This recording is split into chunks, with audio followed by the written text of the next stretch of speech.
Hai halo semuanya, perkenalkan nama saya Amadea Pratiwi Ginting sebagai salah satu mahasiswi dari program studi pendidikan IPA Universitas 11 Maret dengan NIM K451903.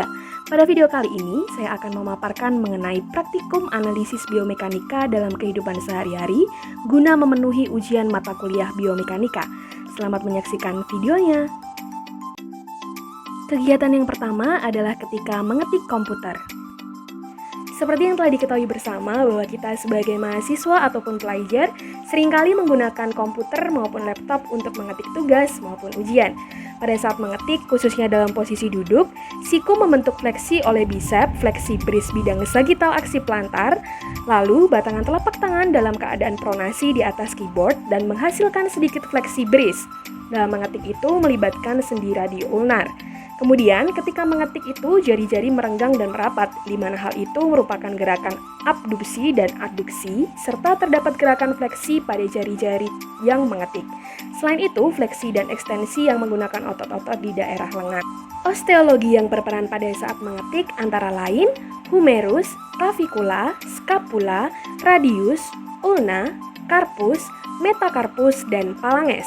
Sedangkan untuk sendi-sendi yang terlibat di dalamnya antara lain glenohumeral joint, acromioclavicular joint, humeroradial joint, humeroulnar joint, carpal joint, metacarpophalangeal joint, carpometacarpal joint, proximal interphalang joint, serta distal interphalang joint.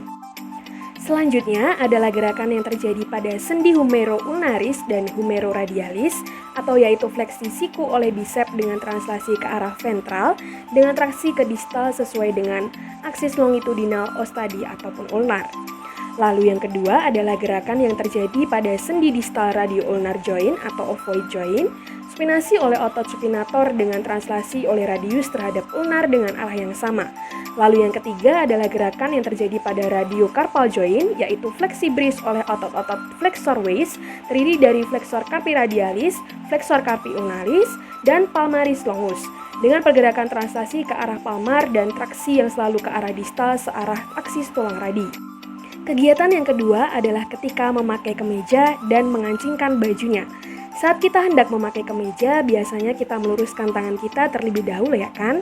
Hal ini menimbulkan gerakan fleksi, yang selanjutnya itu tangan menekuk untuk dapat memasukkan lengan kemeja di sisi satunya yang disebut dengan gerakan ekstensi. Sendi yang bekerja adalah sendi radiohumeral dan sendi scapulahumeral yang ada di bahu.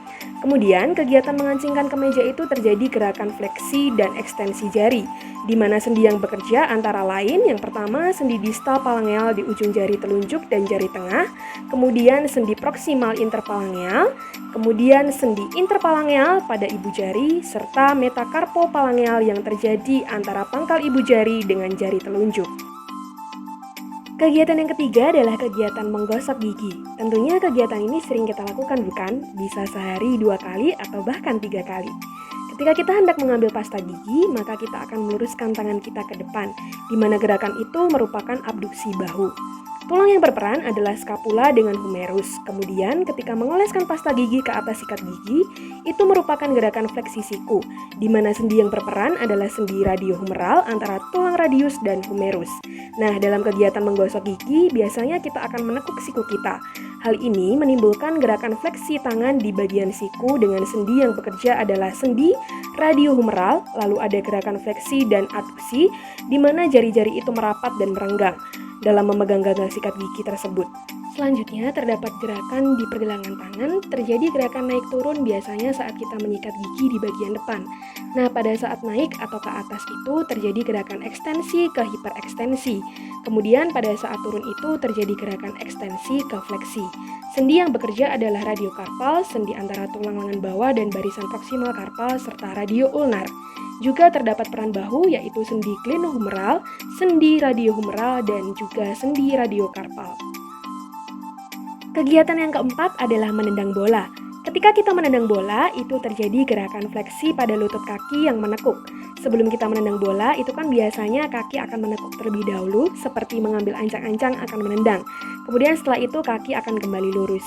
Saat kaki menyentuh bola untuk menendang itu dari posisi menekuk kemudian lurus, nah itu terjadi gerakan yang dinamakan ekstensi, di mana sendi yang bekerja adalah sendi patellofemoral, tibiofemoral, dan femoral lateral. Selanjutnya terdapat organ pergelangan kaki. Nah, ketika kita menendang bola itu bukan hanya lutut saja yang bekerja, tetapi juga pada pergelangan kakinya. Terjadi gerakan plantar fleksi, yaitu telapak kaki hampir lurus mendekati lantai. Untuk sendi yang bekerja adalah talokular. Selanjutnya, saat menendang bola, terdapat samping kaki, itu adalah gerakan pronasi dan supinasi. Sendi yang bekerja adalah sendi subtalar. Terdapat 3 tahapan ketika menendang bola. Tahap yang pertama terdiri dari gerakan ekstensi hip, plantar fleksi ankle, dan fleksi knee. Selanjutnya pada tahap kedua terdapat fleksi hip, plantar fleksi ankle, serta ekstensi knee. Dan yang terakhir pada tahap ketiga terdapat gerakan fleksi hip, fleksi knee, ekstensi knee, serta plantar fleksi ankle. Kegiatan yang terakhir adalah kegiatan berjalan menuruni tangga. Organ yang terlibat adalah lutut, di mana terjadi gerakan fleksi lutut, yaitu lutut sedikit menekuk pada saat menuruni tangga. Sendi yang bekerja adalah sendi tibiofemoral, femoral lateral, dan patellofemoral. Selanjutnya, organ yang terlibat adalah bagian pergelangan kaki, di mana terjadi gerakan plantar fleksi, yaitu kaki mengarah ke bawah pada saat menuruni tangga. Sendi yang terlibat adalah sendi tibula latus sibular, dan saat telapak kaki menyentuh lantai, sendi yang bekerja adalah sendi calcaneus. Sedangkan otot yang bekerja pada saat berjalan menuruni anak tangga adalah quadriceps yang merupakan otot utama ketika menuruni tangga. Selain itu terdapat juga vastus intermedius, vastus medialis, vastus lateralis, gluteus medius, iliopsoas, hamstring, dorsal, dan juga plantar. Cukup sekian video pemaparan dari saya, semoga bermanfaat dan terima kasih sudah menyaksikan.